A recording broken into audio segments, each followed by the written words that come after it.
Carlos Roberto de Oliveira, o Roberto dos cabelos encaracolados, dos sorrisos, das cobranças de falta perfeitas. Roberto dos pênaltis indefensáveis, dos braços erguidos para o céu e dos gols, muitos gols. Roberto Dinamite, o craque da explosão, de alegria. Veio ao mundo em 1954, cresceu no município de Duque de Caxias, no Rio de Janeiro. 15 anos depois, chegou ao Vasco, clube que o eternizaria e que Roberto ajudou a tornar ainda mais gigante. A estreia no profissional aconteceu no ano de 1971, quando tinha apenas 17 anos. O sucesso que fazia nos treinos do Vasco lhe rendeu o apelido que carregou por toda a vida, o Garoto Dinamite. Esse quase segundo nome de Roberto caiu na graça dos torcedores no dia 25 de novembro daquele ano, em uma partida contra o Internacional. Nesse jogo eu marquei meu primeiro gol. O jovem craque, agora conhecido como Roberto Dinamite, estampou a capa de um dos maiores jornais esportivos da época, o Jornal dos Esportes. E desde então, estaria para sempre entre os principais jogadores da época e da história vascaína. Eu acho que o importante disso tudo é o reconhecimento, do modo geral, de todos, do torcedor, da própria imprensa. Foi com o Dinamite em campo que o Vasco conquistou o primeiro título brasileiro da história do clube, em 1974. Fez do rival Flamengo uma de suas maiores vítimas. Em 1977, bateu o pênalti que decidiu o título carioca em um Maracanã lotado. Durante toda a carreira, Roberto Dinamite colecionou gols marcantes. Olha, para mim o gol é a identificação do jogador com a torcida, né? No momento em que você faz o gol, você corre para comemorar junto com a sua torcida. É um momento, acho que, de união, jogador e torcedor. Então você consegue jogar toda a tua energia e receber ao mesmo tempo a energia muito grande do torcedor. E foi uma carreira com muita energia trocada com os torcedores. De muitos gols, o maior artilheiro da história do Vasco e muitos outros recordes. Ninguém fez tantos gols quanto ele em campeonatos brasileiros. Maior artilheiro do Campeonato Carioca, de São Januário e dos clássicos contra os rivais do Rio de Janeiro. Marcou 27 gols contra o Flamengo, 36 contra o Fluminense e 25 contra o Botafogo. Partiu de novo, Roberto, pé direito, bateu! Um deles que foi muito mais que um gol. Foi uma obra de arte. Sensacional de Roberto! Pela seleção brasileira, Dinamite marcou 26 gols e participou de 2 Copas, as de 1978 e 1982. O sucesso do artilheiro atraiu os olhares dos times europeus. Foi contratado pelo Barcelona da Espanha no final de 1979. Marcou 2 gols na estreia, mas 3 rodadas depois de sua chegada, o técnico Joaquim Riffe, que tinha pedido a contratação de Dinamite, foi demitido. O treinador que me levou, ele saiu logo a seguir, entrou um outro técnico, que de repente aí foi a minha barreira maior.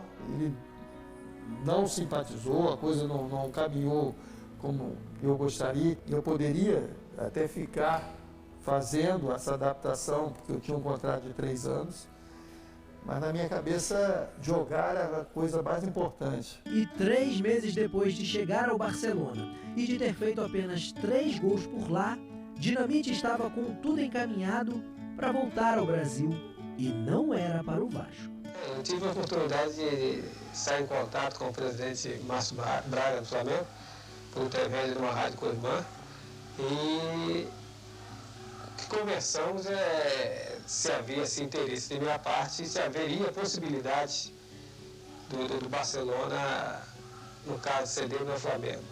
Mas o coração falou mais alto. O Vasco atravessou a negociação e Dinamite voltou nos braços da torcida. Aproveito também, agradeço a Eurico Miranda, o homem que me trouxe de Barcelona. Roberto voltou para marcar ainda mais seu nome na história do Vasco E o reencontro com os vascaínos do Maracanã foi um daqueles momentos em que parece que o destino se revela. Goleada de 5-2 sobre o Corinthians, com 5 gols de Dinamite. Uma segunda passagem marcada por lances e títulos que fizeram a torcida explodir de felicidade. Já veterano, Dinamite ainda vestiu a camisa de mais outros 2 clubes no Brasil, da Portuguesa de São Paulo em 1989 e do Campo Grande em 1991. Voltou ao Vasco para se despedir aos 38 anos e coroou sua história no clube com mais um título, o do Carioca de 1992, o 5º da carreira. Deu adeus ao futebol em uma partida contra o Deportivo La Coruña da Espanha, no Maracanã.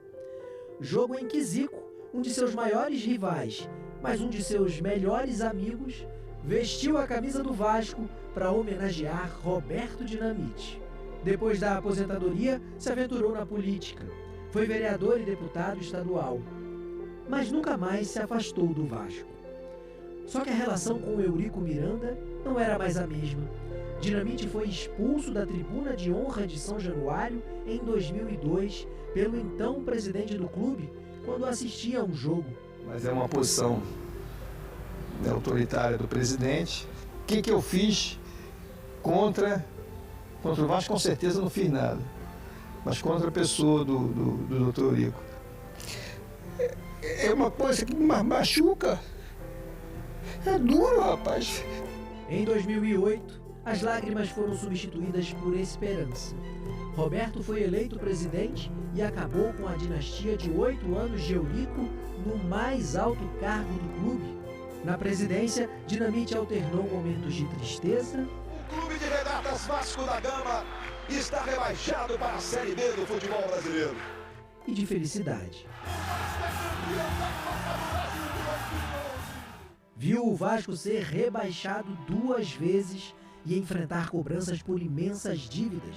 Mas foi com Roberto como presidente que o clube conquistou seu último título nacional, a Copa do Brasil de 2011. Deixou o cargo em 2014. Com o passar do tempo, as feridas com a torcida se fecharam e Dinamite voltou a ser tratado como o ídolo que sempre foi e será.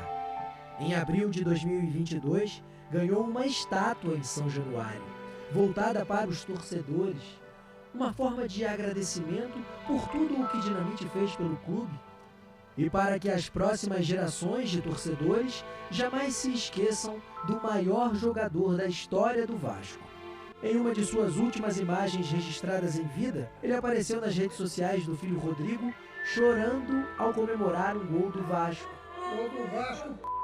Hoje, aos 68 anos, ele deixou esse mundo por onde espalhou gols e felicidade. E as lágrimas que caíram dos olhos de Dinamite agora são as de toda a torcida vascaína e dos que amam o futebol. Uma saudade que talvez jamais passe, mas que nunca será maior do que a gratidão de todos que o viram jogar ou que souberam de sua história.